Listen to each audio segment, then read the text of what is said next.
આગામી 9 ઓગસ્ટના રોજ વિશ્વ આદિવાસી દિવસની ઉજવણીના ભાગરૂપે સુરતમાં ભવ્ય રેલીનું આયોજન કરવામાં આવ્યું હતું। ટાઈગર સેના ગુજરાત આયોજિત આ રેલીનો મુખ્ય હેતુ આદિવાસી સમાજની યુવા પેઢીને તેમની સમૃદ્ધ સંસ્કૃતિ અને પરંપરાથી પરિચિત કરાવવાનો હતો।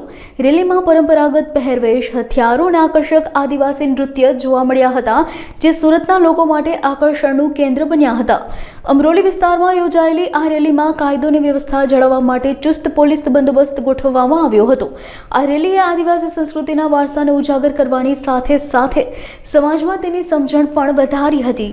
આ જે રેલી છે જે આજે સુરત શહેરના અમરોલી વિસ્તારમાં જે આજે ઉજવવામાં આવી છે એ હેતુ એટલું જ છે કે ભાઈ જે અમારો તહેવાર છે, જે રીતના દિવાળી, પટેટી, નાતાલ, જે રીતના જે તહેવારો આવે છે તે રીતના આ અમારો વિશ્વ આદિવાસી દિવસ છે। આ વિશ્વ આદિવાસી દિવસ આખા ગુજરાતની અંદર, આખા ભારતની અંદર અને આખા વિશ્વની અંદર ઉજવાય છે।